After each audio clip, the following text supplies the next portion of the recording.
I work as a janitor in the Paris Catacombs, and the truth is this job doesn't begin when you clock in. It begins the moment the city above decides it wants to forget something. Every night, long after the cafes close and the streets empty, I descend beneath Paris with a cart that squeaks too loudly and a flashlight that never shines far enough. And I pass the same sign every time that says maintenance access only, even though nothing down there has ever truly been maintained. The catacombs stretch endlessly, not just in distance but in intent, and the deeper you go, the more the tunnels stop behaving like tunnels and start behaving like thoughts, looping, contradicting, returning to places you're certain you've already passed. The bones are stacked neatly at first, skulls smiling in polite rows, femurs forming walls like bricks, but past the tourist routes the order decays into something careless, something rushed, as if whoever stacked them had been interrupted. On my first week, I was given a thin black notebook by a man who refused to tell me his name, only that he had worked here longer than anyone and would probably work here forever. Inside were 4 rules written over and over again by different hands, each version more frantic than the last. Never answer voices calling you by name. Never follow warmth, music, or light.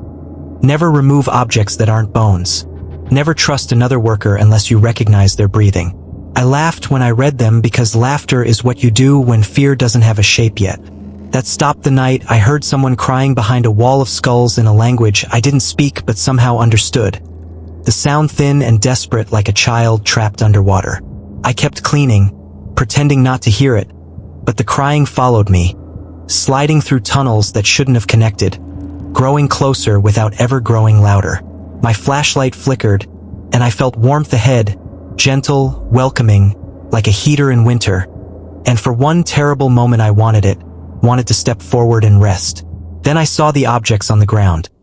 Wallets, watches, scarves, shoes still tied, arranged carefully between ribs and vertebrae, as if someone believed order might save them. The crying stopped instantly, replaced by breathing right behind my ear, slow and patient, and a voice whispered my name perfectly, lovingly, the way only someone who had lived inside my memories could say it. I didn't turn around. I didn't speak. I stood there shaking while the walls subtly shifted, bones grinding softly against each other like teeth, until the presence finally withdrew, disappointed, leaving behind a single footprint in the dust that slowly filled itself in as if the ground were swallowing evidence. After that night, the catacombs began recognizing me, and recognition is far worse than hostility, because once something knows you, it starts making plans. I would clean sections I'd already cleaned, only to find fresh dirt, fresh moisture, fresh arrangements of bones spelling shapes I couldn't focus on without feeling sick.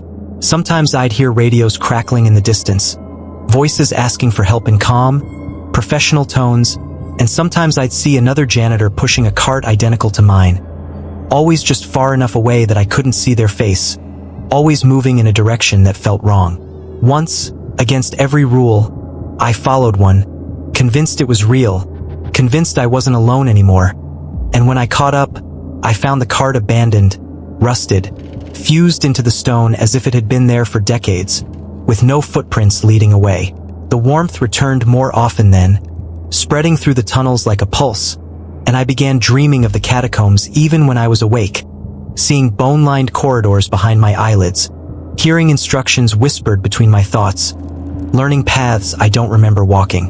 One night, the walls opened into a chamber so vast my flashlight couldn't find the edges, where the bones were no longer stacked but merged, compressed into massive spirals that rose and fell slowly, like a breathing lung beneath the city.